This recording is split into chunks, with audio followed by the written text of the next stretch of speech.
Welcome to That's Good Sports. I am Brandon. Like Andy Reid, I always fail when the stakes are at the highest. Perna. I've spent my entire life avoiding pressure and uncomfortable situations and confrontation. That's why I never leave my home and make so many YouTube videos. So, to say I admire these men putting it all on the line this weekend is a lie. I think they are all stupid for trying to do something that is extremely hard. Life is better if you never challenge yourself. Remember that, kids. But whatever, today we'll take a look at the Saturday playoff games between the Colts and Chiefs and the Cowboys and Rams. It might be obvious because he's the only quarterback playing on Saturday who can grow facial hair, but Andrew Luck is by far the oldest QB playing this Saturday. What does that mean? It means he's had more birthdays. What does that mean? It means he's accumulated more presents. What does that mean? It means I'm stalling before I actually have to talk about football. That's good sports. See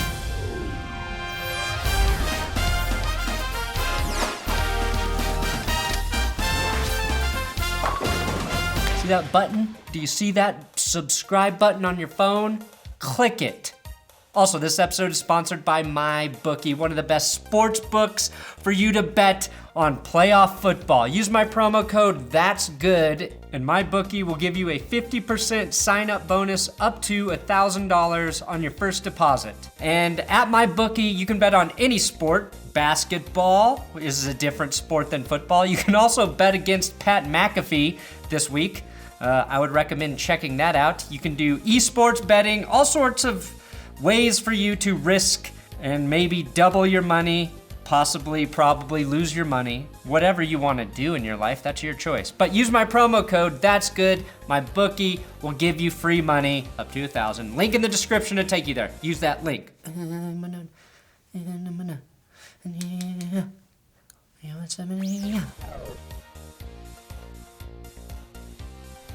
So we'll start with the first game, Colts at Chiefs. Chiefs are favored by 5 points, over under 57.5. Here's the game that I am most looking forward to this weekend.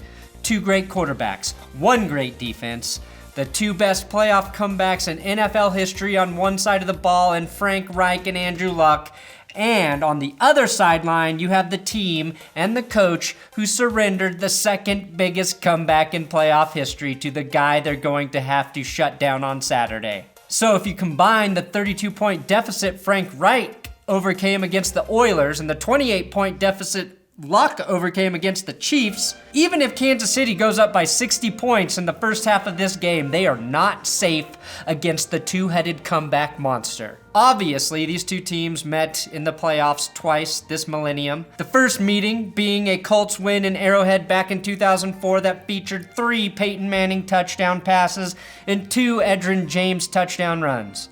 Then there was the game 5 years ago in Luck's second season in the NFL when he took the game into his own hands, literally at times like when Donald Brown fumbled at the goal line, and he raced a 38-10 deficit and won the game 45-44 at home. What do those two games have to do with this weekend? Well, if the Colts win, everyone will say it's because the Colts own the Chiefs in January. And if the Chiefs win, it's because this is a new Chiefs team, and Patrick Mahomes is immune to the dinosaur-sized barbecue rib that Andy Reid chokes on in the playoffs every year. Here's why I think the Colts have a great shot to pull the upset on the road. The Chiefs have one, and really only one strength on defense, which is rushing the passer with Chris Jones, Dee Ford, and Justin Houston. This was also the case for the Texans beating the Colts last week, and the Colts' offensive line kept Luck clean against J.J. Watt, Jadeveon Clowney, and Whitney Merciless to the tune of 0 sacks. Sacks! If they can do that against Houston's defense on the road, who has a good secondary, a linebacker, as well as a formidable front seven, I think they can repeat that against the Chiefs' pass rushers, sans a secondary or any noteworthy inside linebackers, which would eliminate really the only strength Kansas City has on that side of the ball. The only team that allowed 5 yards per carry in the regular season? The Chiefs. That should help Marlon Mack, who picked up nearly 150 yards on the ground against the Texans. And on passing downs, I think they'll get back to targeting Nyheim Hines, who didn't have a single rush or target against the Texans, mostly for matchup purposes.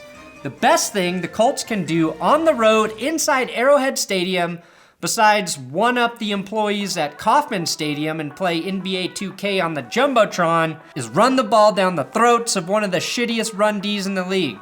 The last time Kansas City gave up fewer than 100 rushing yards was when they played the Rams in that infamous shootout where LA decided running the ball wasn't going to be part of the game plan. For as good as Patrick Mahomes has been this season, he's still a question mark in the playoffs, much like every other Kansas City Chiefs QB not named Dawson or Montana.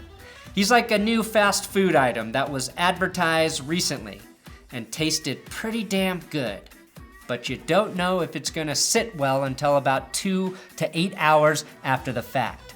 That's why people love In-N-Out. There are no surprises. Andrew Luck is the In-N-Out of NFL quarterbacks, and maybe Patrick Mahomes can be the Taco Bell. Still loved despite the guaranteed next day diarrhea. Another thing to think about with the Chiefs, what was their last impressive victory at Arrowhead Stadium? And don't say week 17 against the Raiders.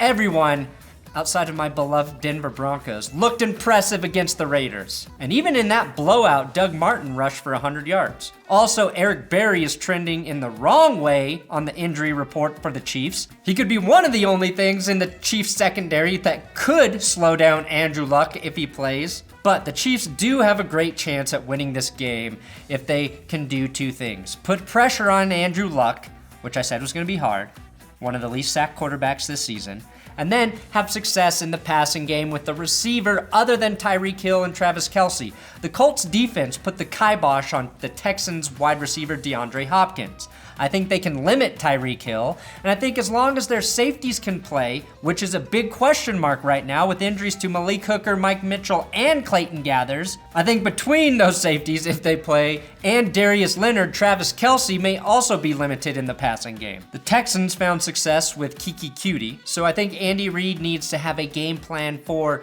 Demarcus Robinson, Chris Conley, or Sammy Watkins if he can ever get on the field. The Colts actually have some serious injury concerns heading into this game. I already mentioned the 3 injured safeties, but then they have Denico Autry and Tyquan Lewis not practicing as well this week. Lewis is a depth player, but Denico Autry would be a huge blow to the Colts D-line if he can't go, especially since he and Margus Hunt on the interior have the advantage. KC's line is not great inside, but is getting solid play on the edges from their tackles. And in the final injury report for the Chiefs, Eric Berry, Spencer Ware, Sammy Watkins, questionable. For the Colts, Denico Autry, Malik Hooker, questionable. Tyquan Lewis, doubtful. And I forgot to mention, Mike Mitchell has already been moved to IR. He is done. But I'm picking the Colts because Andrew Luck has more playoff experience. And I think if the Indy O-line plays like they did last week, Kansas City has a huge problem on defense. Colts win, 30-24. Now, moving on to the Dallas Cowboys versus Los Angeles Rams game. The Rams, 6.5-point favorites at home, over-under 49.5. It's been a long season with very little beating Goff in the NFL. In fact, beating Goff only 3 times in 5 months has to be some sort of record. But if there's any coach in the NFL with hands active enough to beat Goff, it's the frantically clapping Jason Garrett. I was impressed at how well the Cowboys defense played against the Seahawks. Don't get me wrong, they got an assist from Pete Carroll and Brian Schottenheimer with the worst offensive game plan this postseason. Pete Carroll publicly defended Brian's shoddy game plan because it's never the coach's fault for not running the ball on the goal line in the Super Bowl. It's not the coach's fault for anything that happens in the postseason in terms of play calling. No matter who you are rooting for in this game, there are 2 things we can all agree on. Fuck the Patriots, but also everybody loves Wade Phillips. Wade will be coaching the Rams defense against his former team, the Dallas Cowboys, where he was a head coach from 2007 to 2010. Wade said, "This is a revenge game, just like the other 9 teams I've coached for." For Dallas, their biggest concern has to be that Sean McVay has had 2 weeks to prepare for this game. And he's not as stubborn as the Seahawks coaches. If something isn't working, he will fucking ditch that game plan faster than Jason Garrett can clap at a 3-and-out. What I like about Dallas this season is everyone crucified Jason Garrett and Dak Prescott, and yet they've made it to the second round of the playoffs. they've managed to become sort of an underdog group in the biggest football market on earth. We also know that the Cowboys defense is the strength of this team, and they proved that when they held the Saints to just 10 points. They proved that again with the play of their dynamic linebackers last week as Van Der Esch and Jalen Smith held the best rushing team in football to well under 100 yards. Those guys can cover the whole field. What should concern you as a Cowboys fan is they only sacked Russell Wilson once and pressured him 7 times. And obviously, pressure means nothing to Wilson, who couldn't even be pressured into having sex with Ciara before marriage. Seattle's offensive line is not very good in pass pro. The Rams line, on the other hand, is one of the best in the league. Dallas needs more from edge rusher DeMarcus Lawrence in this game, and interior pressure from guys like Tyrone Crawford, Antoine Woods, and Malik Collins. Jared Goff is a pocket passer, and his tackles are some of the best in the NFL. I'm referring to left tackle Andrew Whitworth and right tackle Rob Havenstein. Jared Goff actually sucks at tackling. He's a Tom Brady level QB tackler. My point, Dallas has to disrupt Goff's throwing lanes or convince him to play safety. If not, LA is going to torch you in the passing game. Todd Gurley and Zeke Elliott are 2 of the best running backs in the game. Whoever has the better day probably gets their team a victory. One thing in the Cowboys' favor, though, is we don't know how healthy Todd Gurley is yet. He could be the healthiest man alive by Saturday. It's hard to say. It really depends on his diet. Not everyone can eat Pizza Hut and drink Red Bull every day without experiencing massive heart failure. Jared. Dallas has a huge advantage in the run game as the Rams' defensive weakness is stopping the run, which is a weird thing to say about a team who has Ndamukong Suh and Aaron Donald in the middle. They were 10th worst against the run this season, but maybe even worse than that, as most of the teams they faced had to abandon the run early. If the Rams can run the ball on those Dallas linebackers, then they can run it on anyone this postseason. Dallas has to feature Zeke, because if he doesn't have a big day, Amari Cooper is facing his worst nightmare. No, not being traded back to the Oakland Raiders, Aqib Talib.